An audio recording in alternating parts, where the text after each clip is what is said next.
Democrats appear to be digging in their heels on everything, even in the face of common sense. This with the budget negotiations in Congress. This, of course, with the National Guard being dispatched to many cities.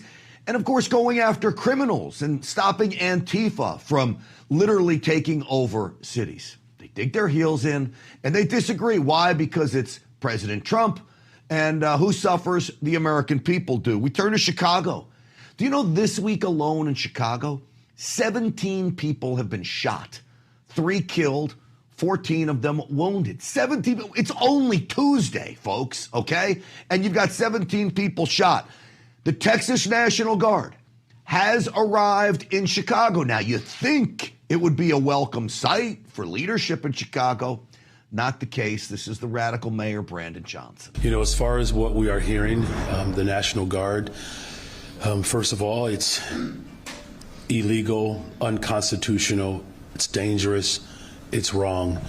This is not about deportation. This is not about safety for this president. This is about authoritarianism. It's about stoking fear. It's about breaking the Constitution. No.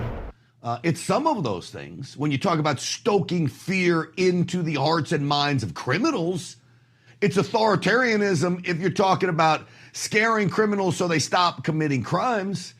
But there's nothing unconstitutional about this. President Trump is literally protecting the people. What's amazing is this from a mayor who has the no bail, let them sail policies, meaning criminals just have a revolving door in Chicago. It's a sanctuary city, so criminals can come there, hole up in Chicago, and then wreak havoc on the citizens there. And yet he declares certain places in Chicago ICE-free zones. And instead of prosecuting the criminals in his city, listen to what he wants to do to ICE agents.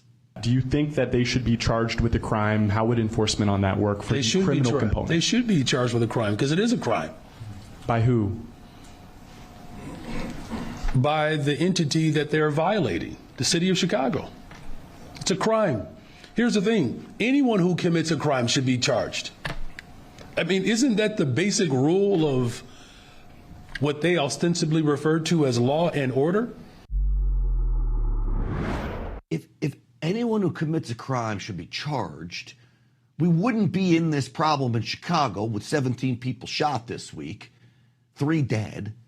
People would be charged with crimes. You'd put them in jail. You'd keep them there a long time, and the city would be safer. You'd stop the shoplifting from happening. You'd stop the homelessness. You'd stop the stabbings on mass transit. You'd stop all of it, and you'd arrest people. But instead, he wants to go after ICE agents. It's really rich, isn't it?